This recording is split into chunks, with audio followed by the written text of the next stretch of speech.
श्री सीताराम चंद्राभ्याम नमः।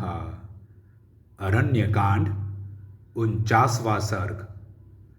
रावण द्वारा सीता का अपहरण, सीता का विलाप और उनके द्वारा जटायु का दर्शन। सीता के इस वचन को सुनकर प्रतापी दशमुख रावण ने अपने हाथ पर हाथ मारकर शरीर को बहुत बड़ा बना लिया। वह बातचीत करने की कला जानता था। उसने मिथिलेश कुमारी सीता से फिर इस प्रकार कहना आरंभ किया। मेरी समझ में तुम पागल हो गई हो, इसीलिए तुमने मेरे बल और पराक्रम की बातें अनसुनी कर दी हैं।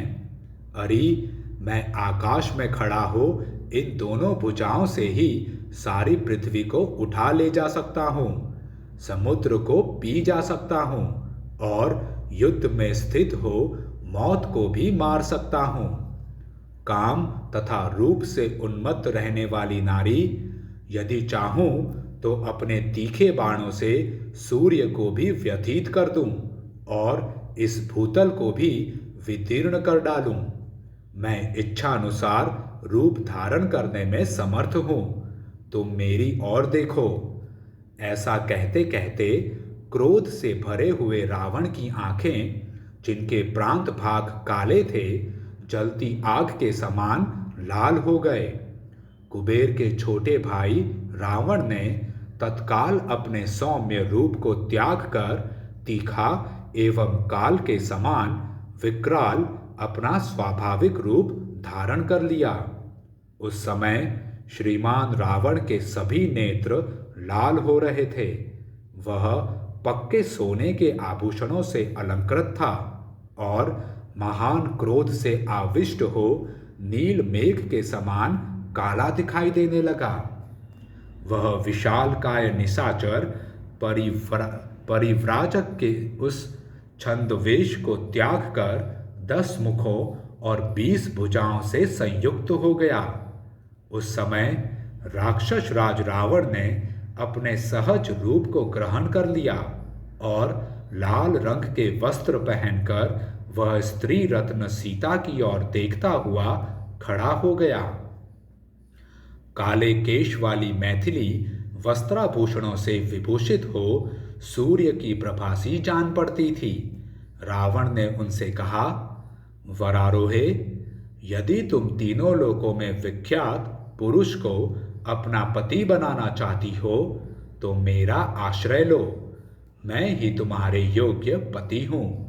भद्रे, मुझे सुदीर्घ काल के लिए स्वीकार करो। मैं तुम्हारे लिए स्पृहणीय एवं प्रशंसनीय पति होऊंगा तथा कभी तुम्हारे मन के प्रतिकूल कोई बर्ताव नहीं करूंगा। मनुष्य राम के विषय में जो तुम्हारा अनुराग है उसे त्याग दो और मुझसे स्नेह करो।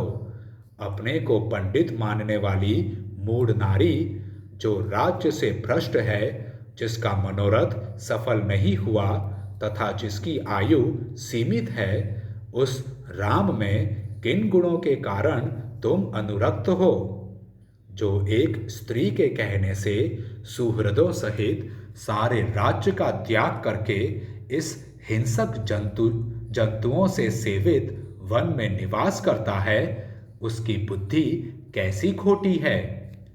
जो प्रिय वचन सुनने के योग्य और सबसे प्रिय वचन बोलने वाली थी, उन मिथिलेश कुमारी सीता से ऐसा अप्रिय वचन कहकर काम से मोहित हुए उस अत्यंत दुष्टात्मा राक्षस रावण ने निकट जाकर माता के समान आदरणीय सीता को पकड़ लिया, मानो बुद्ध ने आकाश में अपनी माता रोहिणी को पकड़ने का दुस्साहस किया हो। उसने बाएं हाथ से कमल नयनी सीता के केशों सहित मस्तक को पकड़ा तथा दाहिना हाथ उनकी दोनों जांघों के नीचे लगाकर उसके द्वारा उन्हें उठा लिया। उस समय तीखी दाढ़ों और विशाल भुजाओं से युक्त पर्वत शिखर के समान प्रतीत होने वाले उस काल के समान विकराल राक्षस को देखकर वन के समस्त देवता भयभीत होकर भाग गए। इतने ही में गधों से जुता हुआ और गधों के समान ही शब्द करने वाला रावण का वह विशाल सुवर्णमय माया निर्मित दिव्य रथ वहां दिखाई दिया। रथ के प्रकट होते ही जोर जोर से गर्जना करने वाले रावण ने कठोर वचनों द्वारा विदेह नंदिनी सीता को डांटा और पूर्वोक्त रूप से गोद में उठाकर तत्काल रथ पर बिठा दिया। रावण के द्वारा पकड़ी जाने पर यशस्विनी सीता दुख से व्याकुल हो गई और वन में दूर गए हुए श्री रामचंद्र जी को हे राम कहकर जोर जोर से पुकारने लगी। सीता के मन में रावण की कामना नहीं थी। वे उसकी ओर से सर्वथा विरक्त थीं और उसकी कैद से अपने को छुड़ाने के लिए चोट खाई हुई नागिन की तरह उस रथ पर छटपटा रही थी। उसी अवस्था में काम पीड़ित राक्षस उन्हें लेकर आकाश में उड़ चला।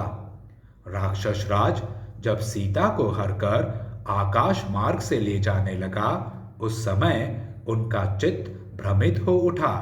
वे पगली सी हो गईं और दुख से आतुर सी होकर जोर जोर से विलाप करने लगीं। हाँ महाबाहु लक्ष्मण, तुम गुरुजनों के मन को प्रसन्न करने वाले हो। इस समय इच्छानुसार रूप धारण करने वाला राक्षस मुझे हरकर लिए जाता है, किंतु तुम्हें इसका पता नहीं है। हाँ रघुनंदन, आपने धर्म के लिए प्राणों का मोह, शरीर का सुख तथा राज्य वैभव सब कुछ छोड़ दिया है। यह राक्षस मुझे अधर्म पूर्वक हरकर लिए जा रहा है, परंतु आप नहीं देखते हैं। शत्रुओं को संताप देने वाले आर्यपुत्र, आप तो कुमार्ग पर चलने वाले उद्दंड पुरुषों को दंड देकर उन्हें राह पर लाने वाले हैं। फिर ऐसे पापी रावण को क्यों नहीं दंड देते हैं? उद्दंड पुरुष के उद्दंडता पूर्ण कर्म का फल तत्काल मिलता नहीं दिखाई देता है, क्योंकि इसमें काल भी सहकारी कारण होता है। जैसे कि खेती के पकने के लिए तदनुकूल समय की अपेक्षा होती है। रावण, तेरे सिर पर काल नाच रहा है, उसी ने तेरी विचार शक्ति को नष्ट कर दी है। इसीलिए तूने ऐसा पाप कर्म किया है। तुझे श्री राम से वह भयंकर संकट प्राप्त हो जो तेरे प्राणों का अंत कर डाले। हाय, इस समय कैकेयी अपने बंधु बांधवों सहित सफल मनोरथ हो गई, क्योंकि धर्म की अभिलाषा रखने वाले यशस्वी श्री राम की धर्मपत्नी होकर भी मैं एक राक्षस द्वारा हरी जा रही हूँ। मैं जन्म स्थान में खिले हुए कनेर वृक्षों से प्रार्थना करती हूँ, तुम लोग शीघ्र ही श्री राम से कहना कि सीता को रावण हर ले जा रहा है। हंसों और सारसों के कलरवों से मुखरित हुई गोदावरी नदी को मैं प्रणाम करती हूँ। माँ, तुम श्री राम से शीघ्र ही कह देना, सीता को रावण हर ले जा रहा है। इस वन के विभिन्न वृक्षों पर निवास करने वाले जो जो देवता हैं, उन सब को मैं नमस्कार करती हूँ। आप सब लोग शीघ्र ही मेरे स्वामी को सूचना दे दें कि आपकी स्त्री को राक्षस हर ले गया। यहाँ पशु पक्षी आदि जो कोई भी नाना प्रकार के प्राणी रहते हों, उन सब की मैं शरण लेती हूँ।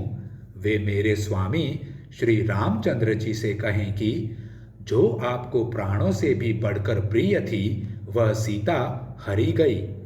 आपकी सीता को असहाय अवस्था में रावण हर ले गया। महाबाहु श्री राम बड़े बलवान हैं।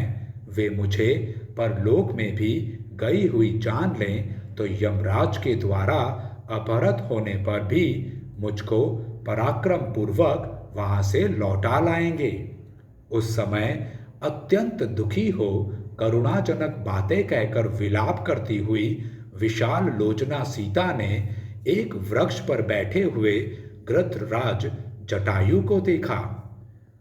रावण के वश में पड़ जाने के कारण सुंदरी सीता अत्यंत भयभीत हो रही थी। जटायु को देखकर वे दुख भरी वाणी में करुण क्रंदन करने लगी। आर्य जटायो, देखिए, यह पापाचारी राक्षस राज अनाथ की भांति मुझे निर्दयतापूर्वक हर कर लिए जा रहा है, परंतु आप इस क्रूर निशाचर को रोक नहीं सकते, क्योंकि यह बलवान है। अनेक युद्धों में विजय पाने के कारण इसका दुस्साहस बढ़ा हुआ है। इसके हाथों में हथियार है और इसके मन में दुष्टता भी भरी हुई है। आर्य जटायो, जिस प्रकार मेरा अपहरण हुआ है, यह सब समाचार आप श्री राम और लक्ष्मण से ज्यों का ज्यों पूर्ण रूप से बता दीजिएगा। इस प्रकार श्री वाल्मीकि निर्मित आर्ष रामायण आदि काव्य के अरण्य कांड में 49वां सर्ग पूरा हुआ। जय श्री राम।